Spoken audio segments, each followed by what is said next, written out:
Hola, bienvenidos a su clase de lengua materna español de segundo grado. En la sesión pasada realizaste algunos ejercicios en los que identificaste las ideas principales en diferentes textos. Seguramente, entre mejor escritos y más claros eran los párrafos que leíste, te fue más sencillo encontrar las ideas principales. Esto se debe a una característica que todo escrito debe tener, la cohesión, es decir, la cualidad por la que las ideas que se presentan en un texto están bien unidas o relacionadas. Para que un texto tenga cohesión, las oraciones que integran los párrafos deben estar bien construidas. Hagamos un repaso breve de algunas nociones básicas de gramática que te facilitarán comprender el tema que estudiaremos hoy. En el caso de nuestro idioma, el español, el orden más sencillo para expresar una oración es sujeto, predicado. El sujeto es la persona, animal o cosa de la que se dice algo, y el predicado es todo aquello que se dice del sujeto. Por ejemplo, en la oración, Francisco come hamburguesas, el sujeto sería Francisco y el predicado es come hamburguesas. La parte más importante del predicado es el verbo, es decir, las palabras que designan acciones, procesos, estados o existencias que afecta al sujeto. En la oración que estamos estudiando, el verbo sería come. Para reconocer al sujeto en una oración puedes preguntarte quién o qué realiza la acción indicada por el verbo o a quién está caracterizando el verbo. Y para identificar el verbo en una oración, ¿qué está haciendo el sujeto? Si lo piensas, los textos no están compuestos por oraciones sin relación. Al contrario, están desarrollados mediante párrafos que incluyen varias oraciones relacionadas entre sí. La forma de la oración que vimos al inicio es la llamada oración simple. Pero cuando en un texto se expresa más de una idea, es necesario juntar varias oraciones. Cuando esto sucede, a la oración simple se le agregan oraciones subordinadas. Imagínate que el texto es una cadena en el cual una oración se va uniendo a otra mediante ciertos elementos y reglas. En esta unión se utilizan 9 clases de palabras: verbos, sustantivos, adjetivos, artículos, adverbios, preposiciones, conjunciones y pronombres. En ese juego de reglas, cada palabra tiene un rol distinto. Por ejemplo, retomemos la oración que estábamos estudiando. Francisco come hamburguesas. Y agreguémosle otra oración. Francisco come hamburguesas en el restaurante de su amigo Pedro. En este caso ya tenemos 2 oraciones.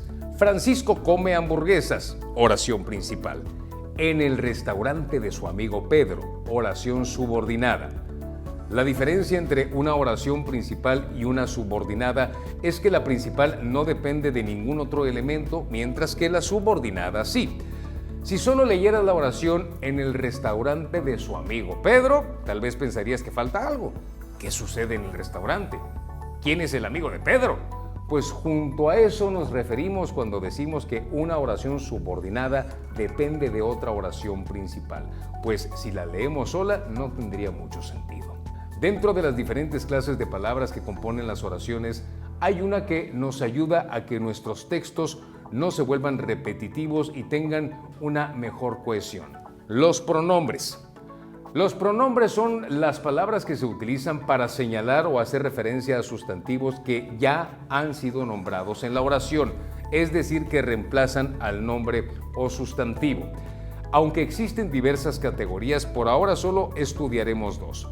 Los pronombres personales y los demostrativos. Los pronombres personales sustituyen al sujeto y son yo, tú, usted, él, ella, nosotros, nosotras, ustedes, ellos, ellas, lo, la, los, las, le, les, nos, se, te y me.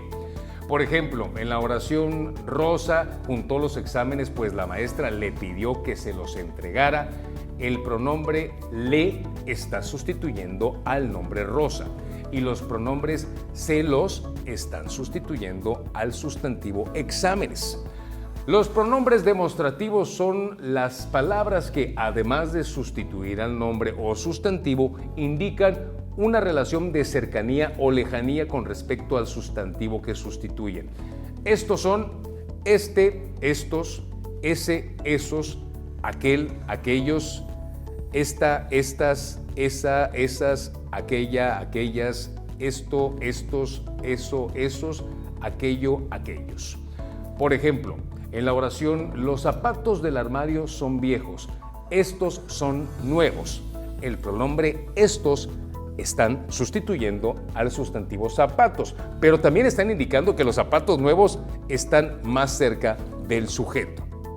Existen otras palabras que sirven para que nuestros textos tengan mejor cohesión, pues nos permiten referirnos a lo mismo, pero utilizando distintas palabras.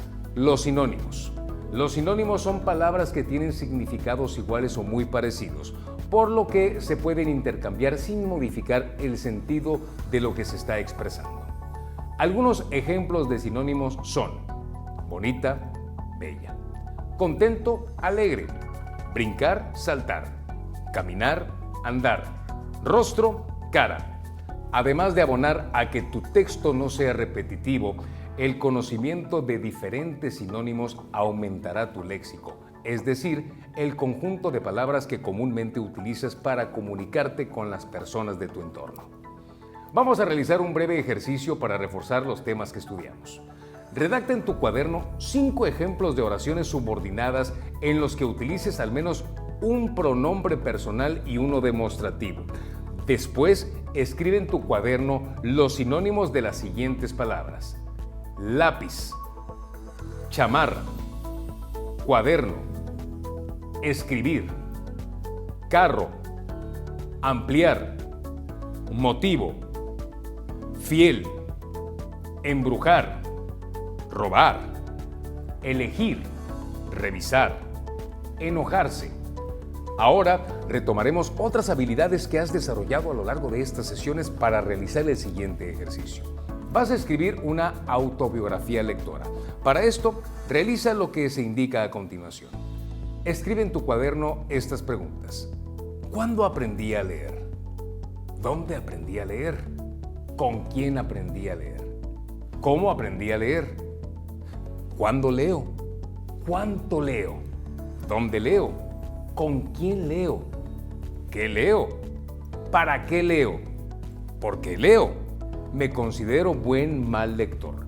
Reflexiona y responde en tu cuaderno cada una de ellas. Utilizando tus respuestas, redacta en máximo una cuartilla de tu cuaderno tu autobiografía lectora, en la cual uses pronombres personales y demostrativos. Una vez que hayas terminado de escribir tu autobiografía lectora, relee tu texto y sustituye con sinónimos las palabras que consideres repetitivas.